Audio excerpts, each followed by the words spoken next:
What's on, ladies and gentlemen? My name's Ross, I like games, and today we've got a whole bunch of exciting Digimon cards to talk about. We've got a line going all the way from Agumon up into Black War Greymon, and if you're not excited, maybe you gosh darn well should be. Bunch of cards to talk about, so we need to get going, but shout out to the lovely Ensan Gaming for providing a translation.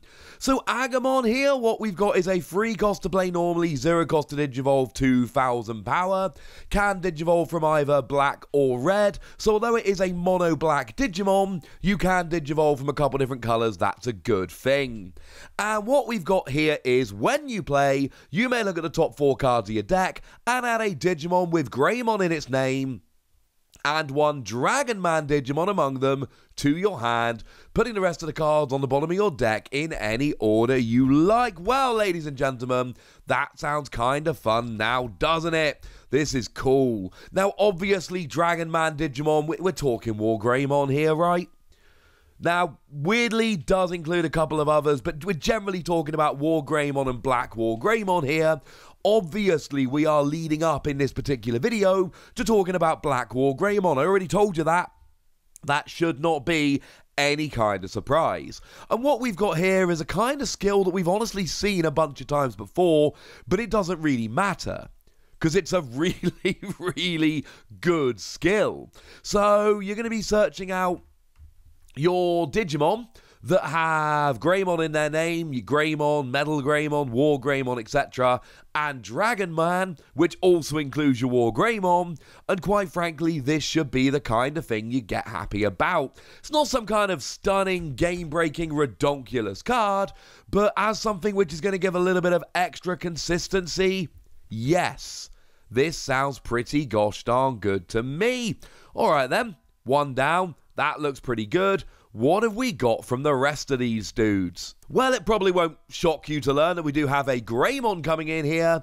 And Greymon, we got 5 cost to play normally, 2 cost to Digivolve, 6000 power.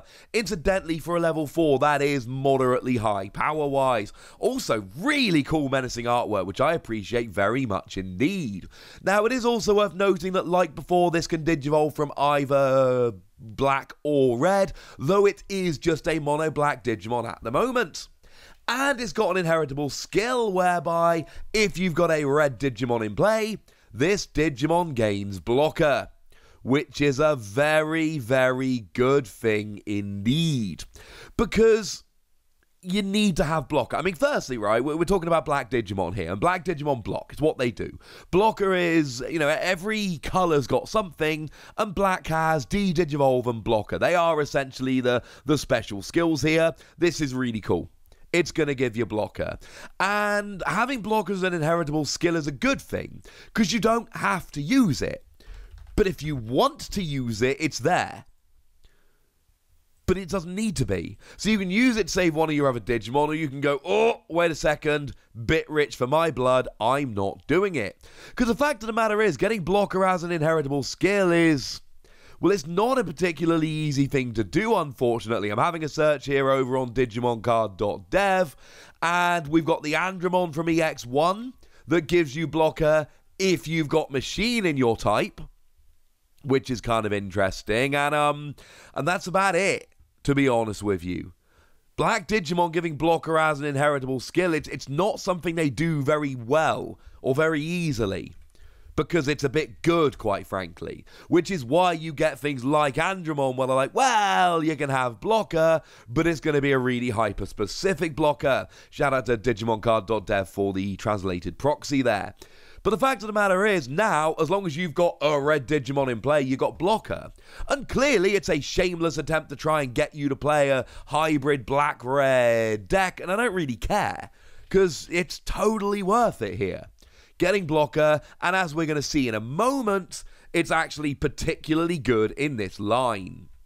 Now, we've also got ourselves a Metal Greymon. Be rude if we didn't go up the whole list.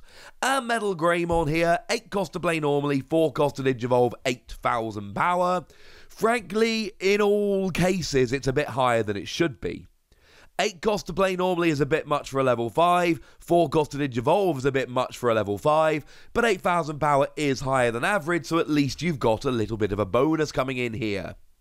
However, we've also got some skills, and when there's that much text on the card, you know it's going to be something worth talking about. When you Digivolve, you may choose one of your opponent's Digimon to de-Digivolve 1, and then delete one Digimon with 3,000 power or lower. And this is an important pair of skills, because what we've got here is firstly de-Digivolve, that's nice, yay, etc. But also, you then combine that with the deleting a Digimon with 3,000 power or less. Because obviously what you do here is you look at a level 4 and you're like, oh man, I want to delete that level 4, but I can't. But if I de-Digivolve it, then it's got 3,000 or less power, and now I can actually go and delete it. Yeah, that sounds pretty gosh darn good to me. It's expensive, but at least it's got a nice Digivolution skill. Oh yeah, and also on your turn, if this Digimon has either the Dragon Man or Machine trait, this Digimon can attack an unsuspended Digimon, which is awesome. We don't generally tend to see that very much. Having a skill that can actually attack an unsuspended Digimon, it happens. This is not the first time we've ever seen it, but it's not something we see very often at all. Well, good news, ladies and gentlemen. Good news. And in fact, the more I look, the more it is incredibly rare. You know, we had Rust Tyrannomon back in BT2 or Booster 1.0 for us. Chaosmon obviously is a pretty big one. But it's slim pickings out there, ladies and gentlemen. If you want to actually be attacking unsuspended Digimon, it's slim pickings. And this is a really big deal. Because, of course, generally speaking, you can only attack suspended Digimon. It means that if your opponent wants to keep one of their Digimon on the field, wants to keep them healthy, they can just not attack, keep them unsuspended, and just chill until they're ready to actually use them. They can basically make sure their Digimon isn't really, you know, outside of some kind of skill or option card or something like that, isn't really in any kind of danger until they've actually used the Digimon and got some value. Not the case here. Here, you can just be like, oh, nice Digimon you've got there. I can see you're waiting to evolve it up. Be a shame if somebody got rid of it before you could. Ha! Yeah, this is great. I like the Digivolution skill, that's good, but make no mistake about it, it is the attacking an active Digimon or an unsuspended Digimon that really is the key here. So as we get up into War Greymon, we should already have Blocker and be able to attack an unsuspended Digimon. That is a good start. Now, the artwork here, again, pretty awesome. 12 cost to play normally, 4 cost to Digivolve from either red or black, 12,000 power, and actually I didn't mention it specifically a minute ago, so let me do so now. Metal Greymon and War Greymon are both actual dual colour Digimon, which is lovely. They can evolve from black or red like we saw with Agumon and Greymon, but they are actual proper dual colour Digimon as well. So here, you know, for a long time the average has been 11-3-11, but we keep seeing a lot of Digimon actually go above it, so it might be nearer 12-4-12 now. I'll have to go do some sums. Either way, it's not hideous. But when you Digivolve, if you have a red Digimon in your evolution sources, and yes, that will count with the Metal Greymon, which is dual type or dual colour, you may target one of your opponent's Digimon, and if you have a black Digimon in the evolution source, you can choose any number of your opponent's Tamers with a total cost of 6 or lower, and delete all the targeted cards.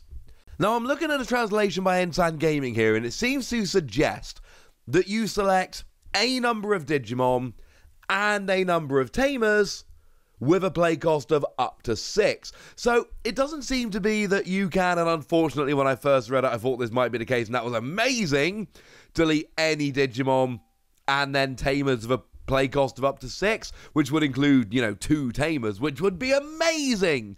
Average Tamer is about 3. Tamers go to 2, 3, and 4 cost.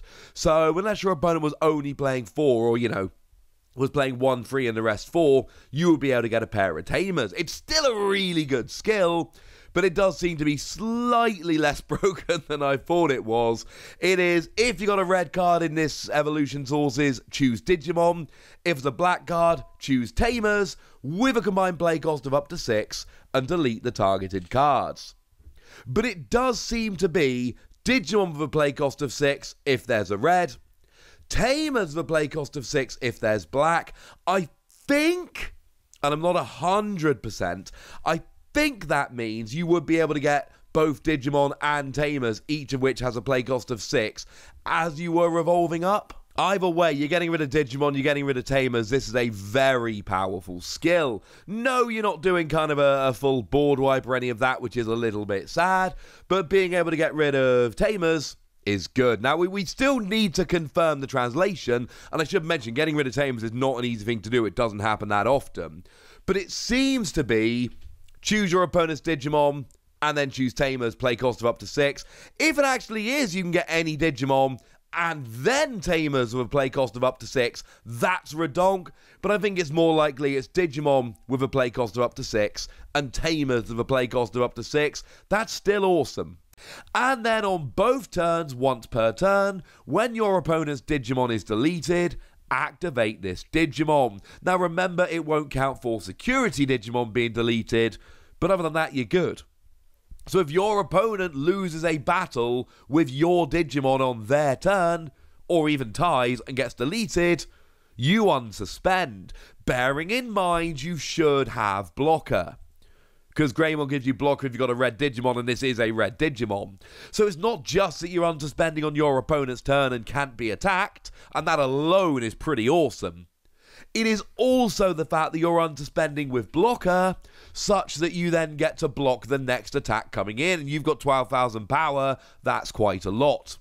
On your turn, you should be able to attack twice, because you attack, delete a Digimon, then attack again, bearing in mind you have a skill, or you should at least, have an inheritable skill that lets you attack unsuspended Digimon, so you can potentially, evolve up, take out their biggest Digimon, and a couple of their Tamers. Then attack and take out one of their Digimon. Oh, it's been deleted. Now I get to unsuspend and then take out another. And okay, fine, in that situation I'm outlining here, you don't actually take out any security cards, but you could potentially take out their 3 biggest, baddest Digimon in one fell swoop as you evolve up and then get rolling next turn. There is so much potential here. And I know I said this the other day, I keep giving all the new Super Rares 5 Wassies like it's Halloween and I'm giving out candy. And let's face it, it is Halloween and basically I'm just giving out candy. But the point is, this is probably the best of them so far. This is a little bit crazy, especially when you add in all the inheritable skills. And while we're here, I do need to mention Dark Gaia Force. It's back, ladies and gentlemen. It's back. It is an 8-cost card like original Gaia Force.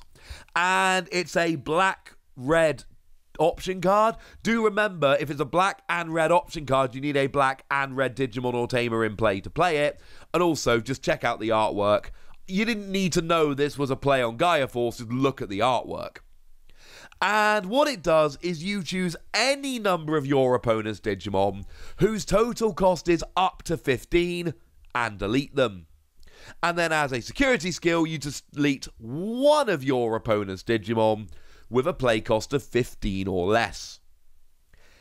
It's better than Gaia Force. Because as it stands at the moment, there is no such thing as a Digimon with a play cost of more than 15. Doesn't exist. There is nothing.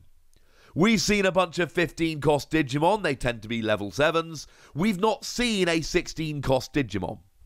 They don't exist.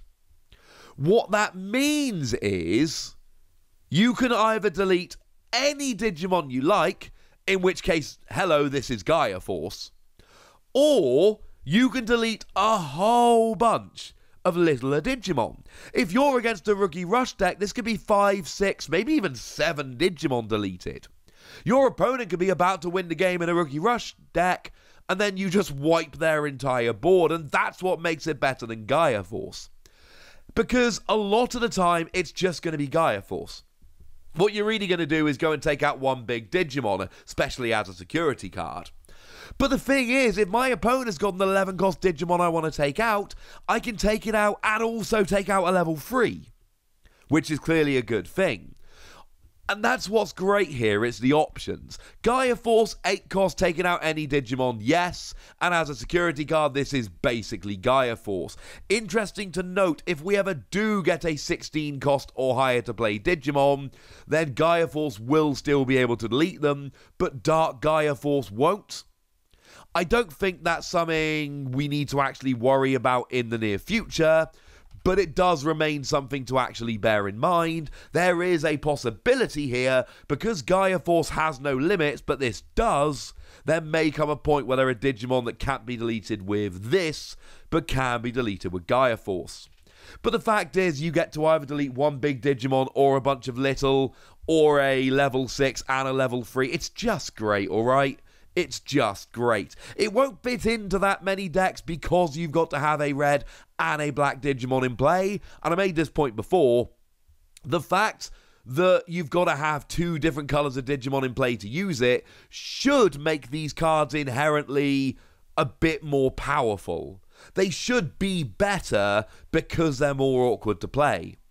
But holy moly, in the right kind of deck, this is great. And now, I've only just finished getting excited about Black War Greymon, and now you're telling me that we've actually got an amazing option card in there as well.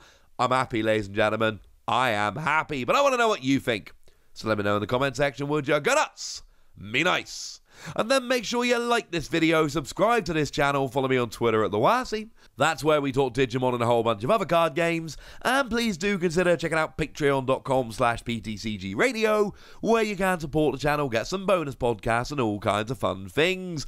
But by far the most important thing as always, look after yourselves till next time, would ya? Thank you very much for watching. My name's Ross, and you've been watching WasiPlays.